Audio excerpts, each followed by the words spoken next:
Wait, before you assume this is some tragic tale of woe, let me tell you.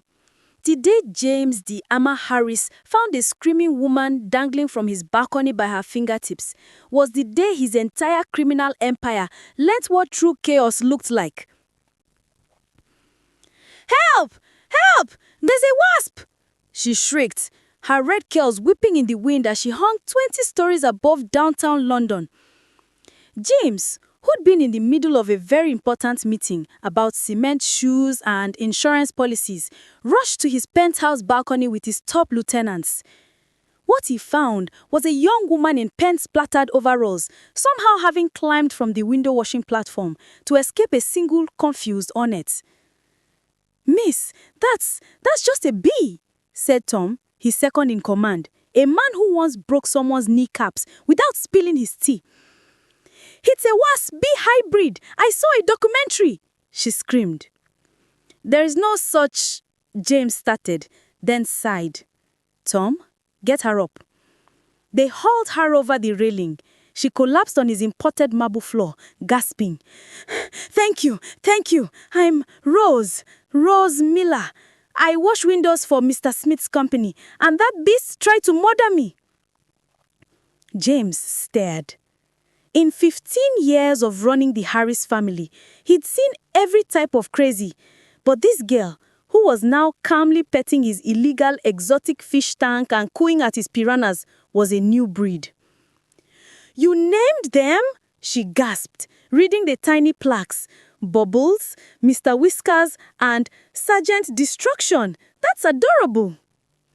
"Those are man-eating fish," James said, flatly.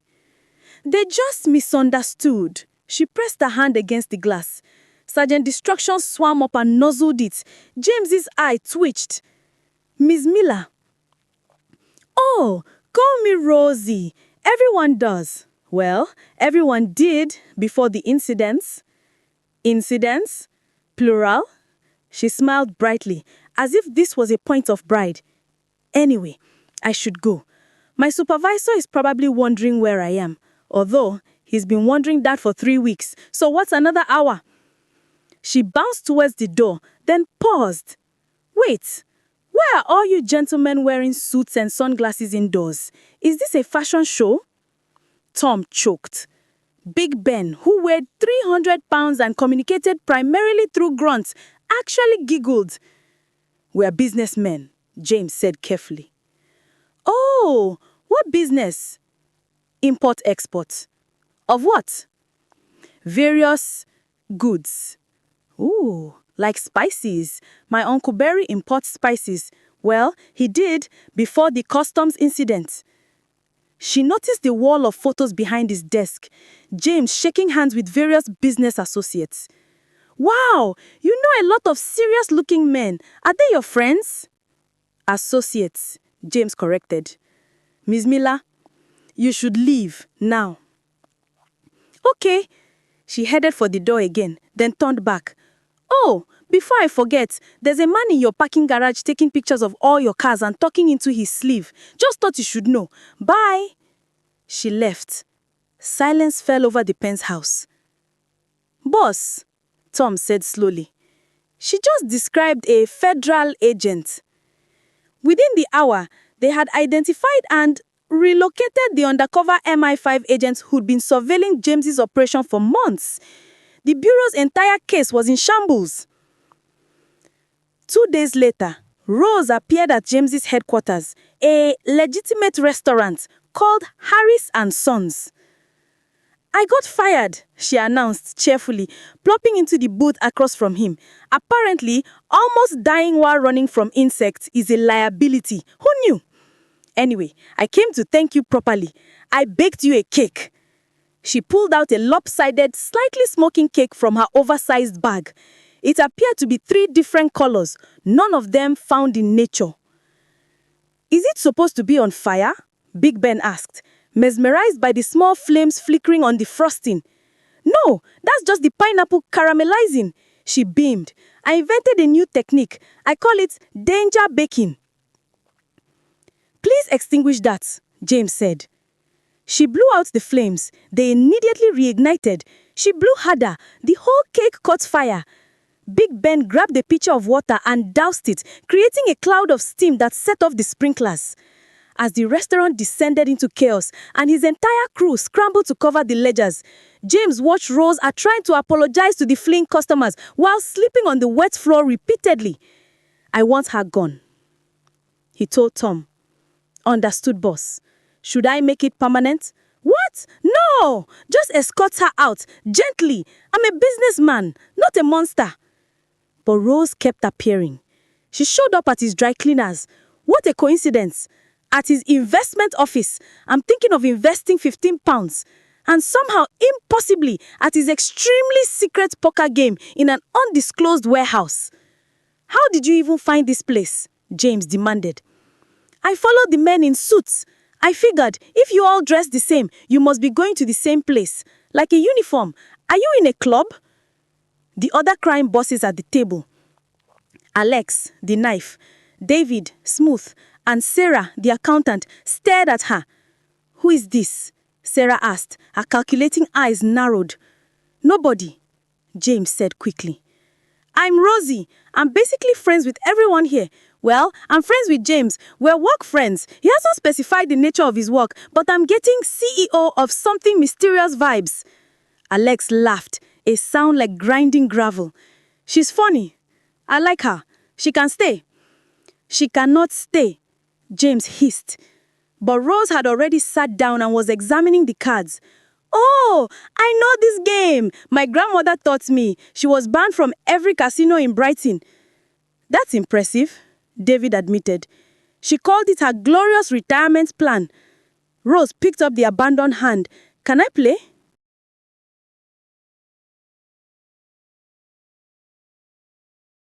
"3 hours later, Rose had somehow won £80,000, a vintage car, and a timeshare in Cornwall.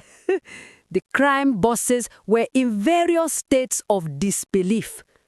"She's counting cards," Sarah muttered. "She has to be." "I'm not. I just have a good feeling about numbers. And also, Mr. Wright, you touch your nose when you bluff." Alex's hand flew to his nose. James drove her home in silence. She lived in a tiny apartment above a laundromat in a neighborhood even his organization considered too depressing. "This is where you live?" he asked, appalled. "It's cozy. The rats are friendly. I named the big one Winston Churchill. He's very prime ministerial." "You're insane." "Thank you," she smiled. "Hey, do you want to come up? I have tea. Well, I have hot water and some leaves I found that might be tea adjacent." "No." "Okay, thanks for the ride, Jimmy." "Don't call me." But she was already inside. The next day, Tom entered James's office looking disturbed. "Boss, we have a problem." "What now?" "Someone's been asking around about Rose. 3 different crews. Apparently, word got out about her poker game winning streak. They think she's some kind of card shark prodigy. The Wilson gang wants to recruit her. The Robert brothers want to kidnap her. And the Clark family thinks she's an undercover cop." James felt something strange in his chest. Was it concern? Indigestion? Both. Where is she now? According to her social media, which is public, boss, completely public, she's at the Botanical Gardens sketching pigeons. And she posted this with her location and 17 hashtags, including hashtag living my best life and hashtag pigeon princess. James stood. "Get the car." They found her exactly where she'd said, sitting cross-legged on a bench surrounded by approximately 40 pigeons. She was feeding them seeds and narrating their personalities. "And that's Gerald. He's going through a divorce. Very sad. His wife flew off with a younger pigeon named Chad.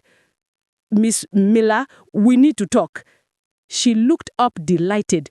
"Jamie, meet my friends." "They're diseased sky rats." "Don't listen to him. He's emotionally constipated." Before James could respond, 3 black SUVs pulled up. Men in tracksuits emerged, the Roberts brothers crew. Miss Miller, you come with us. We have business proposition. Oh, how exciting. Is it about pigeons? It's about gambling and not dying. The second part sounds less exciting. James stepped between them. She's under my protection. Since when? Since now. What followed was a tense standoff that only ended when Rose sneezed violently, startled the pigeons, and caused a biblical swarm that descended upon everyone. In the chaos of feathers and bird droppings, James grabbed Rose and ran. That was amazing, she gasped as they sped away. Did you see Gerald? He went straight for that guy's eyes. I taught him well. You're in danger, James said seriously. These are dangerous people. More dangerous than you? He paused. What makes you think I'm dangerous? Jamie, I'm not stupid. Well, I'm not stupid about bees and financial planning and cooking without causing fires. But people, I notice things. You run a crime family, probably the Harris family, based on the restaurant name and the fact that everyone calls you boss. James nearly crashed the car. You knew? Of course. I've known since day one. You have murder eyes. Murder eyes. Yeah, but like tired murder eyes. Like you'd kill someone, but you'd really be rather napping. Despite everything, James actually laughed. Tom, following in the car behind them, nearly rear-ended the taxi in shock. So, why do you keep showing up? Rose shrugged. You're interesting, and you were nice to me. Do you know how rare nice is? Everyone else sees a clumsy weirdo who can't keep a job. You just see a person. An annoying person, probably, but still. Something in James's chest constricted. You can't keep living in that apartment. It's not safe. I can't afford anywhere else. The botanical gardens don't pay you to sketch their pigeons, it turns out. I have a property, a safe house. It's empty. You can stay there. Is this a mafia thing? Am I being mafiaed? You're being protected. But why? James didn't have a good answer. Or rather, he had an answer he wasn't ready to admit. Because for the first time in 15 years, someone looked at him and didn't see the hammer. They just saw Jamie, a tired guy with murder eyes who secretly named his piranhas. Over the next few weeks, protecting Rose became a full-time job. She had a talent for accidentally wandering into rival territory, befriending the most dangerous people in London, and somehow always find the one wasp in any given area. She accidentally prevented a gang war by mediating a dispute between 2 crews over a parking spot. Have you considered rock, paper, scissors? Best of 5. She inadvertently exposed a corrupt city councilman by live tweeting a nice business lunch she witnessed. These men are discussing bribes so loudly. Don't they know about inside voices? She adopted a 3-legged cat she found in an alley behind Vincenzo's headquarters and named it Mr. Business. Why Mr. Business? Vincenzo asked, watching the cat destroy his leather couch. Because he's serious about naps. That's business. Gradually, impossibly, Vincenzo's crew began to soften. Big Tommy started bringing Marigold non-flammable baking supplies. Rocco taught her basic self-defense. She was terrible.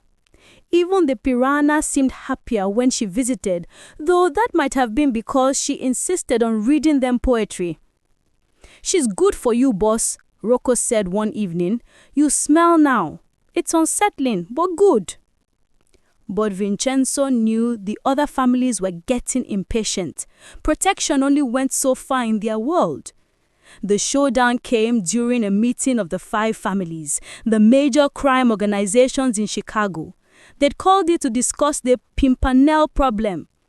She knows too much, Patricia O'Malley stated. She's a liability. She's an innocent, Vincenzo countered. She won 80 grand of us and my favorite watch, Dimitri grumbled. She's under my protection. For how long? Hassan asked. She cannot be protected forever, friend. Eventually, she will see something, say something, do something that crosses the line. Then I'll handle it. Will you? Patricia leaned forward. Because from where I sit, Vincenzo, you've gone soft. The velvet hammer doesn't fall in love. I'm not... But he couldn't finish the denial. Because somewhere between the burning cake and the pigeon incident and the three-legged cat, he'd done exactly that.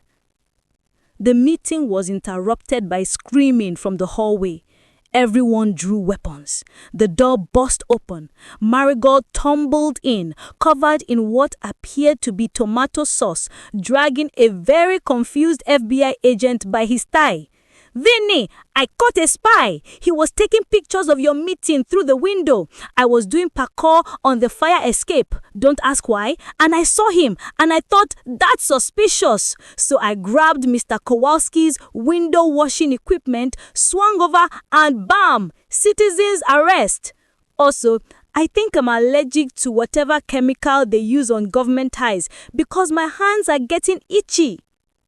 The FBI agent looked at the assembled crime bosses and went pale. That's... Hassan started. Agent Morrison, the FBI's lead investigator on organized crime in Chicago. He's had a very bad day, Marigold said cheerfully. I accidentally smashed him through a pasta shop window. But don't worry, I paid for the damages. With the money from the poker game, which probably looks suspicious now that I'm saying it out loud. The five families stared at Marigold, at the FBI agents, at the sheer impossible absurdity of what had just happened. Then Dimitri started laughing, deep, booming laughs that shook his enormous frame. She caught a federal agent with window washing equipment. Soon everyone was laughing. Even Patricia cracked a smile. Okay, Hassan said, wiping his eyes. She can stay. On one condition, Patricia added. She works for all of us officially as our consultant. Consultant for what? Vincenzo asked suspiciously. Chaos management, Patricia said. If someone can accidentally take down an FBI investigation and start a pigeon uprising, imagine what she could do intentionally. Besides, clearly you can't protect her alone. She needs all of us.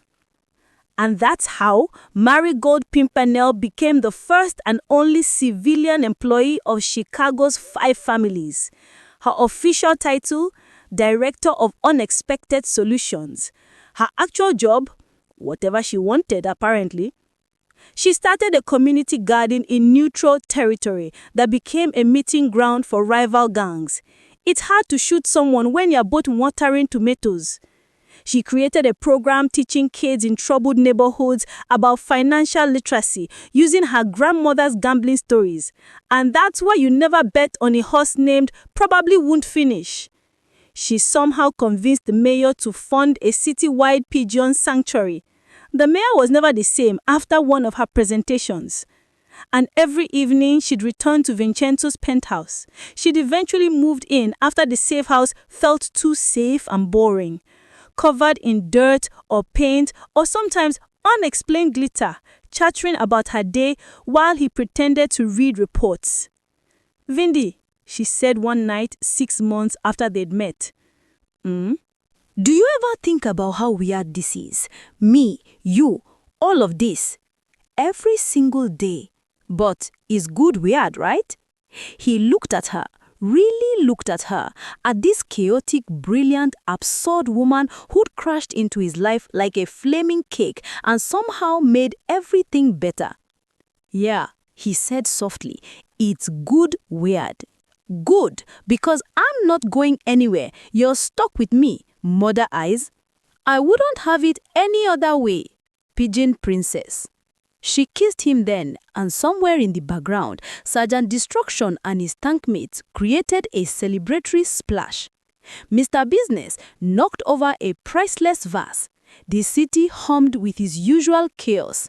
And for the first time in his entire life, Vincenzo, The velvet hammer, Calabrese, felt something he'd never expected. 3 months later, Marigold would accidentally prevent an international smuggling ring by live tweeting a suspicious boat parade she witnessed. Vincenzo would seriously consider retirement. The FBI would add her to their Christmas card list. But that's another story.